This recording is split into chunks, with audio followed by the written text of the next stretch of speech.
রবিবার অ্যাডামাস নলেজ সিটিতে অনুষ্ঠিত হল রাইসের ১৫তম সমাবর্তন উৎসব। সরকারি চাকরির প্রশিক্ষণ শিক্ষার উৎকৃষ্টতার প্রতীক হিসেবেই মূলত পরিচিত রাইস এডুকেশন। সেই শিক্ষাকেন্দ্রেরই কয়েক হাজার ছাত্রছাত্রী মিলিত সমাবেশে আয়োজিত হয় এই অনুষ্ঠান। প্রায় ৪ দশক আগে রাজ্য স্তরের প্রতিযোগিতামূলক পরীক্ষায় পথ চলা শুরু হয় আজকের পূর্ব ভারতের সর্ববৃহৎ গ্রুপটির। অনুষ্ঠানে উপস্থিত ছিলেন রাইস গ্রুপের chairman professor doctor Samit Ray, ex additional chief secretary government of West Bengal, chairman হিটকো মাননীয় দেবাশিস সেন, প্রাক্তন রাজ্য পুলিশ কমিশনার গৌতম মোহন চক্রবর্তী ও অন্যান্য বিশিষ্টরা। এই সমাবর্তন অনুষ্ঠানে রাইসের প্রাক্তন ছাত্রছাত্রীরা নিজেদের মুখে তাদের সাফল্যের কথা তুলে ধরে। রাইসের বিভিন্ন শাখার প্রায় ৪,০০০ ছাত্রছাত্রী উপস্থিত ছিলেন সেখানে। এদিন প্রায় ২০০ ছাত্রছাত্রীর হাতে তুলে দেওয়া হয় ২০০টি বিশেষ উপহার। ১,০০০-এরও বেশি সফল ছাত্রছাত্রীদের সংবর্ধিত করা হয় সেখানে। সেই সঙ্গে ১৫তম সমাবর্তনে শ্রেষ্ঠ কৃতিত্ব অর্জনকারী উচ্চ পদে চাকরিরত দুজনকে মূল্যবান পুরস্কার হিসেবে ২টি গাড়িও উপহার দেওয়া হয় রাইসের পক্ষ থেকে। এর পাশাপাশি এদিনের অনুষ্ঠানে উপস্থিত ছিলেন জনপ্রিয় সঙ্গীত শিল্পী লগ্নজিতা চক্রবর্তী।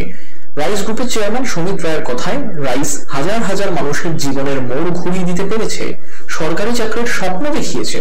রাইস শুধুমাত্র প্রতিযোগিতামূলক পরীক্ষার জন্য একটি সর্বোত্তম প্রতিষ্ঠান হিসেবে উদযাপিত হয়েছে তা নয়, বরং উত্তরবঙ্গের শিক্ষাগত স্কিমে একটি মূল্যবান শিক্ষামূলক প্রতিষ্ঠান হিসেবে সম্মান অর্জন করেছে। 40 বছর উদযাপন চলছে, এটা একটা স্মরণীয় মুহূর্ত। কারণ ভারতবর্ষের কোনো প্রতিষ্ঠানে এই 40 বছর ধরে প্রফেশনাল পড়াশোনার ক্ষেত্রে, সরকারি চাকরির ক্ষেত্রে এইরকম পড়াশোনার পদ্ধতি কিন্তু কোনো প্রতিষ্ঠানে নেই। 40 বছর আগে যখন আমরা আরম্ভ করি, ভারতবর্ষের অনেকের মনে প্রশ্ন ছিল যে সত্যি কি সরকারি চাকরির জন্য পড়াশোনা করা দরকার। কিন্তু আজকে যখন দেখি ইউজিসি বলছেন সরকারি চাকরির জন্য পড়াশোনা করতে হবে, সেই স্কিলটা দরকার। আজকে যখন দেখি প্রতিটি রাজ্যের মুখ্যমন্ত্রী তাদের যে সমস্ত প্রোগ্রাম রাখছে, তার মধ্যে বলছে সরকারি চাকরির জন্য প্রস্তুতি নিতে হবে।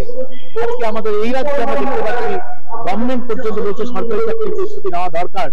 এটা বুঝতে হবে পশ্চিমবঙ্গের ছেলেমেয়েদের যে সরকারি চাকরি যদি পেতে হয়, অল ইন্ডিয়া পরীক্ষা যদি পাস করতে হয়, তাহলে গ্রাজুয়েশন বা মাস্টার ডিগ্রির পরে এই ট্রেনিংটা কম্পালসারি নিতে হবে। রাইস প্রায় এই 40 বছরের মধ্যে 2 লক্ষের উপর ছেলেমেয়েরা যারা সরকারি চাকরি পেয়েছে, তাদেরকে আমি বলবো যে তারা সফল হয়েছে এবং তাদের যে সাফল্য আগামী দিনে পরবর্তী প্রজন্মকে আরো বেশি উৎসাহিত করবে।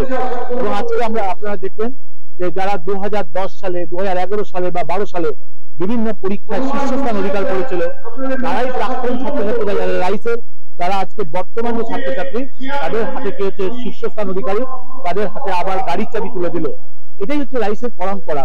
তাই আমি বিশ্বাস করি এইরকম একটা স্মরণীয় মুহূর্ত প্রায় 40 বছর অতিক্রান্ত করার পর প্রতিষ্ঠানের যে সাফল্য, এটাকে ধরে রাখা এবং সেটাকে আরো ছাত্রছাত্রীদের মধ্যে পৌঁছে দেওয়া, এটাই হচ্ছে আমাদের দায়িত্ব। সেই সাথে সাথে আমাদের রাজ্যবাসীরাও গর্বিত হচ্ছেন এই রাজ্যের ছেলেমেয়েরা যে মুহূর্তে সর্বত পরীক্ষায় ভালো ফলাফল করছে। তাই এই সময় অসাধারণ একটি সাফল্যকে তুলে ধরার একটি অনুষ্ঠান। মানুষ সত্যিকারের সাফল্যকে দেখে অনুপ্রাণিত হয়। আমি একটা সংস্থার সঙ্গে যুক্ত আছি যারা নতুন বাংলা করার জন্য চেষ্টা করছে। আমার মনে হয় এরা যেটা করছে, এই যে এত সুন্দর করে ট্রেনিং দিয়ে দিকে দিকে ছড়িয়ে দিয়ে আত্মবিশ্বাসের জন্ম দিয়ে প্রতিকূলতাকে অতিক্রম করে সাফল্য যে পাওয়া যায়, এটা এনারা দেখিয়ে দিচ্ছেন আজ নয় 40 বছর ধরে। আমি এদেরকে খুবই প্রশংসা করব এত সুন্দর একটা প্রয়াসের জন্য। এবং ছাত্রছাত্রীদের আমি যেটা বলেছি, শুধু পরিশ্রমই নয়, এর সঙ্গে আর্টিফিশিয়াল ইন্টেলিজেন্স এবং গ্লোবাল ওয়ার্মিং এইগুলোকেও কিন্তু বুঝতে হবে, কারণ এটা এখন বিপ্লব আনতে চলেছে। Bureau report, channel 10।